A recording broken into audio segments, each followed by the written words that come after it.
They've installed Wi-Fi.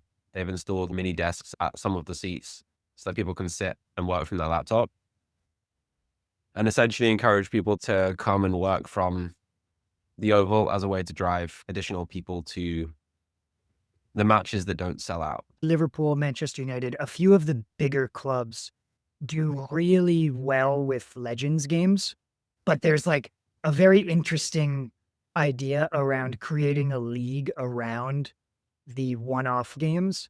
Hello and welcome to the Sports Pundit podcast, the show for people shaping the future of sport. Driven by my curiosity working in the industry, I've brought together leading executives to host conversations with decision makers across innovation, marketing, media, finance, and performance, unpacking their strategies and industry-shaping ideas. In terms of pitching, I have a few. I've started to make notes in my phone. Me too. Like, I can just call upon them when it comes to an episode time. I think you actually shared something about this with me, so I'm hoping that this isn't also your pitch. Oh no. I have a few though, so it's fine. Okay. So the one I was going to bring up, mainly because I put the cricket on a second screen today, was the fact that Surrey have announced basically working from the Oval as a thing they're going to be running this summer. So for those that didn't see the announcement, basically Surrey County Cricket Club, it's a great club. They have a stadium in pretty central London, probably the most central stadium of any sports organization. But when it comes to the UK market, I would say a lot of the other stadiums are a little bit out of the way. Not necessarily like impossible to get to, but like not as easy to get to as the Oval. So on a Friday night or whenever they have a T20 in the evening, it becomes basically a beer garden for South London. I'm sure there's some parallels to baseball in terms of like ballparks as well. But essentially what they've done is they host fixtures. They host a lot of fixtures. And for the 4-day games, I think it's in particular for the 4-day games, which happen midweek and during the day, there isn't a huge amount of attendance because, people are at work. People will generally take the day off if they're going to an England match, but people don't take the day off to go watch a county championship match. So what they've announced is they're going to do these work from home days or work from the Oval day, where people can basically take their laptop to the Oval. They've installed Wi-Fi. They've installed like mini desks at some of the seats so that people can sit and work from their laptop, and essentially encourage people to come and work from the Oval as a way to drive additional people to the matches that don't sell out. So like the non-evening games and the non-weekend games. And then I think a couple days after Surrey announced this, you shared a post with me that the San Diego Padres had announced basically the same thing for baseball. So I just thought, given those two stories, there's a big opportunity there around stadiums, particularly if you've got midweek, midday fixtures, tapping into the kind of like work from home trend and having people come and work from the stadium. But it does require that investment in infrastructure in terms of upgrading the Wi-Fi, making sure people have somewhere they can take calls from, because ultimately people aren't going to want to take the risk if they can't log on or check their emails, or if they're going to get caught out basically. So I thought that was quite an interesting update and quite a smart move as a way to increase attention at the games. Totally. The difference that's kind of interesting to me is baseball. There's honestly not that many day games during a week. So it's kind of nice because the Padres are clearly doing it as a test run and see how it goes. But in most cases, the use case for the cricket club, clearly trying to drum up some attendance on low attendance days. Obviously, the same with baseball, but you just have way less inventory of those games. So I'm curious if the return on that spend, like you're talking about, of like better Wi-Fi, more places to sit and take calls, and maybe you're installing some phone booths or et cetera. It's a little bit of a different volume play for baseball. I was honestly wondering, is there a way that you actually give early access to weekday night games basically keep people at the park for longer versus trying to get more people there in total. So, like, for example, almost all weeknight games start at 7 p.m. Yeah. Obviously, you need to have concessions employees come earlier, and there's a lot of overhead costs that are associated with letting people into a stadium earlier. But the players are already there hours before a game. And I know the Savannah Bananas do this really well, where like everyone is in the stadium, I think 2 or 3 hours before the game starts. And that is for on-field entertainment.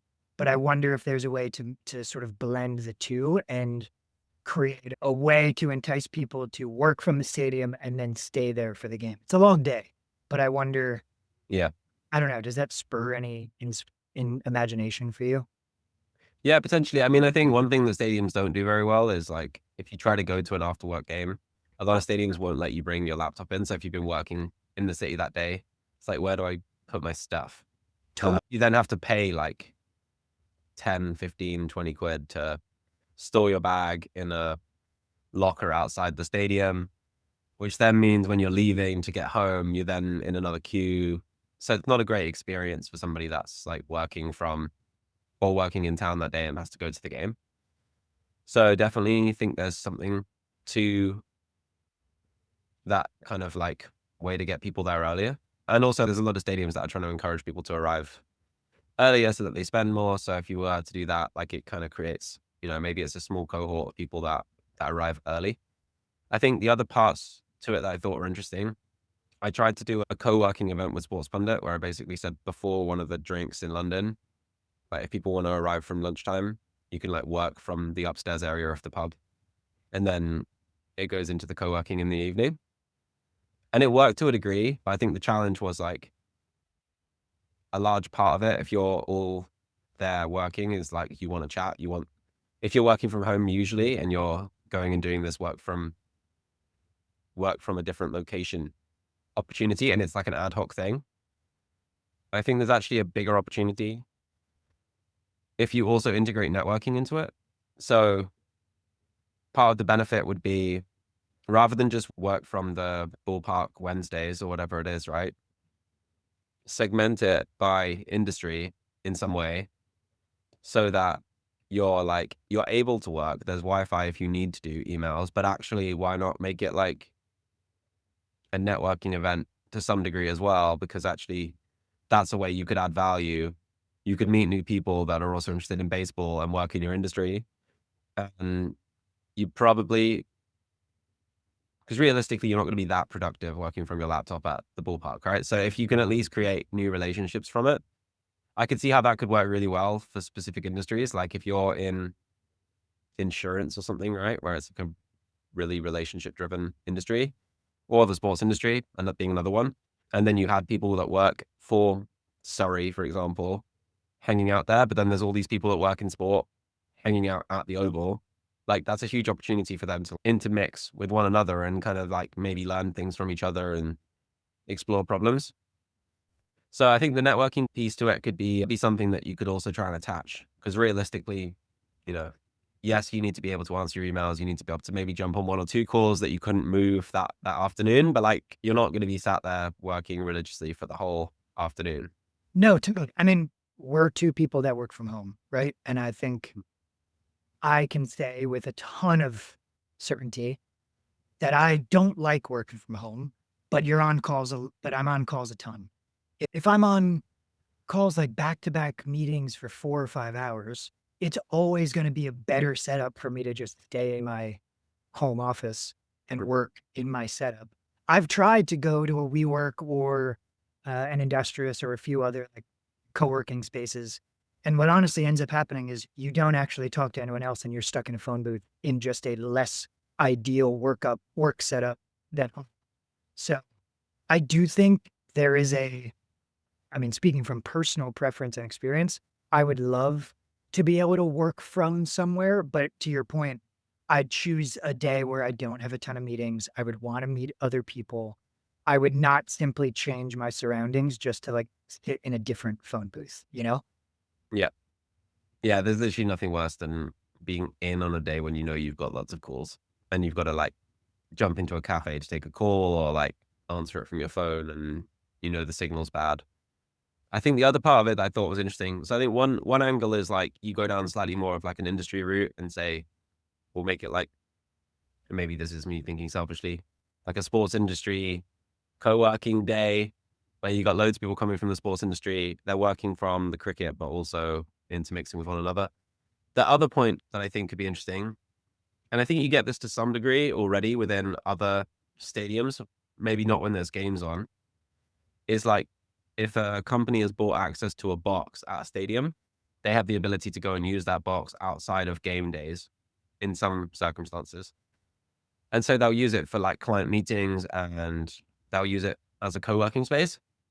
So one thing I was thinking is if you're Surrey or the Padres or any other organization, could you have like a co-working facility within the stadium, but actually you then offer that through to sponsors? So rather than trying to sell one-off tickets to people for £10, you sell part of your sponsorship package is that they have like co-working built into their sponsorship so that, if you're a small company that's got a team of 20 based in London, it's like instead of paying for WeWork, you just use the Oval as your office basically. But on like a more, particularly if it's a company where they're flexible on office days, right? So actually like we'll just work from the Oval Tuesdays and Thursdays. Maybe somebody else has the rights to Monday and Wednesday.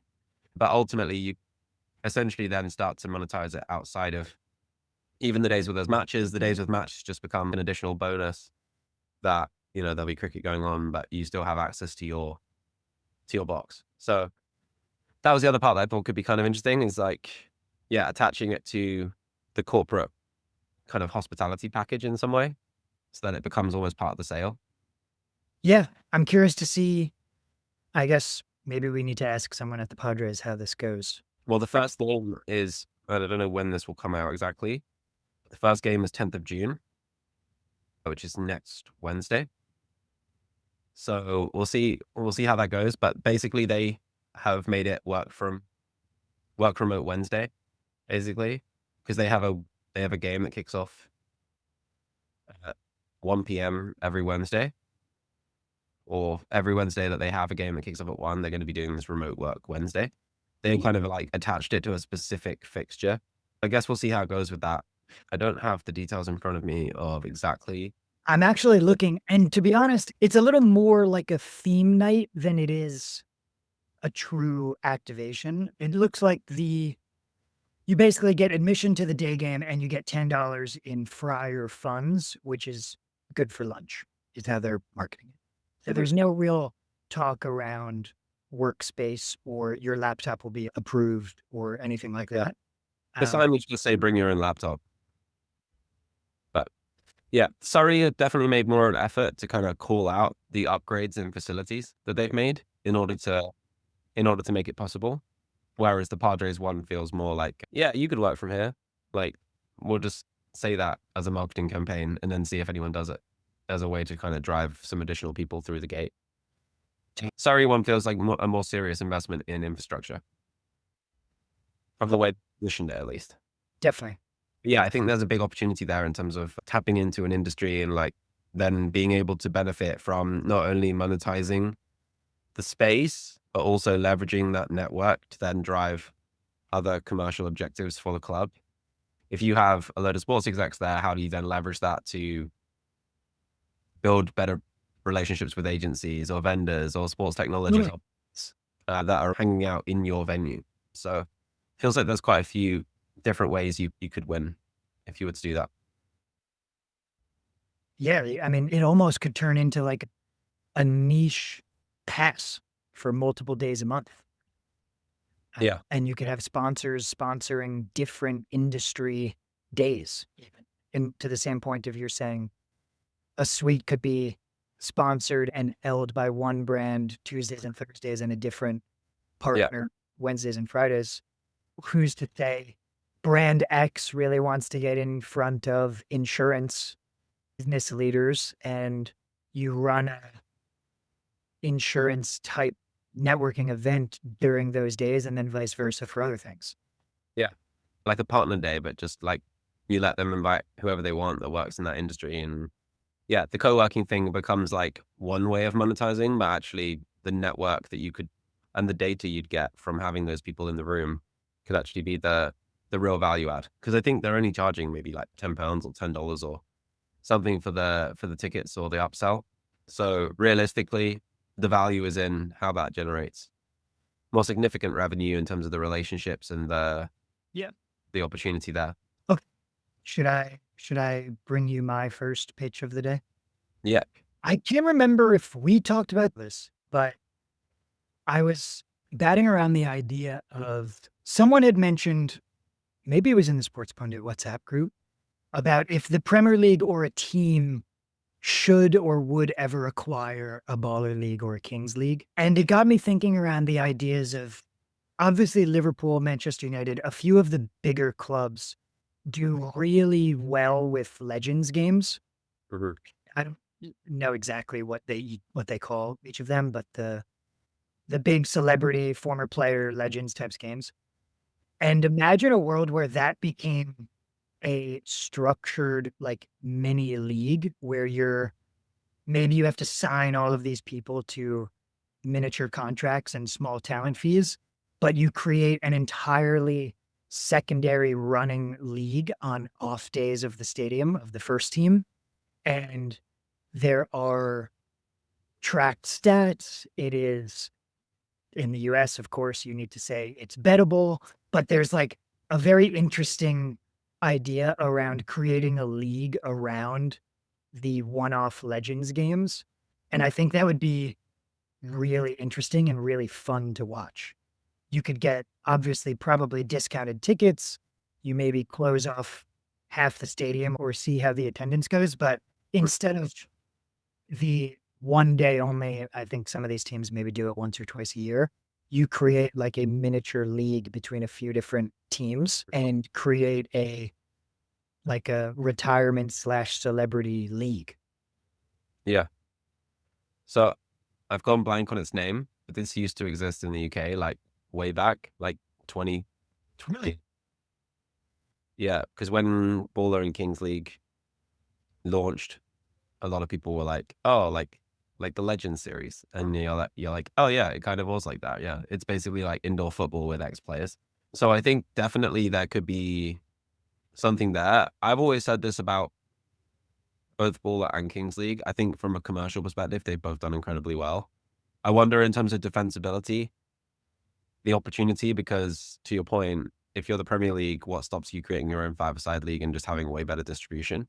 If Premier League launched their own version of Baller League, and if each club then got a team and got to put a legend behind each team, so the Arsenal team's owned by Henry and the, Chelsea team's owned by Drogba or whatever, like I feel like that would take off pretty quickly. I would probably eat into the audience that something like Baller is trying to go after. So I do wonder about defensibility. There are a few teams, and I'm fairly close to two of the ones that have done it, that have bought into Kings League teams. So Como actually co-own one of the teams in Kings League. So they bought into Zeta Como. So it was called Team Zeta, and they then bought in, it's now Zeta Como. And then also Juventus have a partnership with Zebras, obviously the black and white stripes. There's a good overlap there, but I think they might have been the first club to do a partnership directly with one of the Kings League teams. They've deliberately not called it Juventus and deliberately not called it Como 1907, so they kind of still fit within the aesthetic of the other teams in the league. They're not suddenly just like coming out in full Como kit or Juventus kit. But you don't have to speak for them, but in your view, if you are Como or Juve, why would you be buying into that? Is it just rising tide lifts all boats and it's football at the end of the day? Or is there something else? yeah, I think it's like broader association with the clubs. Like suddenly there's awareness of your team within an audience that maybe is harder to reach directly through your own channels. It diversifies you commercially. I don't know exactly how the commercials look, but I would assume there is some opportunity for the clubs to cross-sell sponsorship across both if there was the right opportunity. So it becomes like an additional way to differentiate yourself in a commercial conversation. If you can say, you can also reach this audience within this other league that we have a team. The same way that a lot of teams now have esports, like having a baller team or a Kings League team just gives you like greater diversity in terms of the portfolio of assets, I guess, that you can show to a brand. You're not on the hook for operating it. Yeah. And I think with Juventus, the creator that's behind the team was a Juventus fan. So there was like some like good synergy there as well. So I think there's some strategic points why it would make sense. I don't know what valuations they were at when they invested in, but ultimately, I guess it's a worthwhile bet to make if you think that it's reaching an audience that maybe you struggle to reach yourself, and it puts you into that audience with a credible reason to be there. The old league that folded in the UK, was it a standalone league? Was it invested in by the Premier League? Was it run by teams, or was it totally independent? I want to check what it was called. It was called Masters Football rather than Legends. I was just doing some very quick research. So it was run by Sky Sports. So it was owned by Sky Sports, Oh, wow. the original version. And it first aired in 2000 with the highlights also shown on Channel 4. It ran from 2000 to 2011 and was basically hosted in rotating indoor arenas across the UK. It was like 6-a-side indoor format with retired players. And apparently they announced a revival of it in 2022. I'm not sure if that ever happened. So it's not still running, but that was, I guess, probably the closest thing to what we now have as Baller League. Yeah. But I think where there's a blend opportunity is leveraging some legends, but potentially like legends as owners. Yeah, and leveraging team marks and team fandom. Yeah. Which is really interesting. So I feel like all of this today has sort of swirled around bringing people to the stadium on either off or lower volume days. I feel like there's a lot of trendiness around finding ways to get off day or lower volume days have some entertainment. I mean, I think from a kind of like macro trend perspective, at least within European football, there's a huge opportunity around maximizing revenue from the stadium because of the way that financial fair play is framed. So essentially you can invest into infrastructure that generates revenue, but you can only spend based on the revenue that your club is generating. So essentially you can invest in basically creating a cash printing machine, but you can't invest that money directly into the players unless you have that machine. So it's essentially like any club that wants to invest more capital into its players or into its kind of on-field success needs to have an engine for generating revenue. So there's going to be more and more, I guess, optimization and revenue generation opportunities that emerge in and around the infrastructure, because that's like one of the levers that can be pulled, and which hasn't typically been pulled that much in Europe, probably more so in North America than it has been over here. But yeah, I would guess that's kind of like a motivating factor. Totally. I think an interesting example from a slightly like, because people will often cite the same examples, right? Like Tottenham, for example, has an amazing stadium. They have an F1 go-kart track underneath the stadium. They can host NFL games. They can host concerts, but it's also like not particularly replicable. If you're a League One football team, you can't suddenly go and buy a couple $1 billion stadium and do that. So I think an example that's fairly interesting to me is Southampton. They have a pub that sits within the stadium. They built a pub into the sort of corner of the stadium that's open on non-match days. They have an arcade, I think, like a games arcade as well, that exists within the stadium, which again is open on non-match day. I've been to the, maybe less relatable, but I've been to the Bernabeu since it reopened, and they have a Starbucks inside the Bernabeu that's open on non-match days. And Really? I was actually really surprised that the Starbucks coffee didn't cost me like 15 euros. I was expecting it to. It was actually cheaper than a coffee at the train station in the UK. So they're missing out a trick there. But yeah, there's a few examples of clubs that are being creative with it, maybe that, like Southampton, that don't necessarily have outrageous budgets. but they're investing in the infrastructure to try and create that new habit, new reasons to go and visit the stadium. Yeah, it feels like there's one of two ways, or both, I guess, but it's like invest in retail footprints in and around the stadium that are just open all the time and unrelated to the team itself, or get people interested in the sport there earlier than the game starts, all that kind of stuff. So one's like entertainment, one's like retail footprint, I guess, if you could categorize them into two, if that makes sense. I'll let you go because I know you got a hard stop there. So thank you, sir. Also, we need you to be on the ground correspondent and go to Surrey. yes, maybe we do a pitch episode from the ground. Let's hope the Wi-Fi is good. Yeah, we can put it to the actual test. Did the podcast record, or do we need to shoot it again? Sounds great. I will catch you soon. All right, good to talk as always, mate. Likewise. Thank you for listening to the Sports Pundit podcast. I'll include more information about the guests and the topics covered in the show notes. Head to sportspundit.co to find previous editions, access the newsletter, and to sign up for our WhatsApp group and see upcoming social events in cities around the world. See you again soon.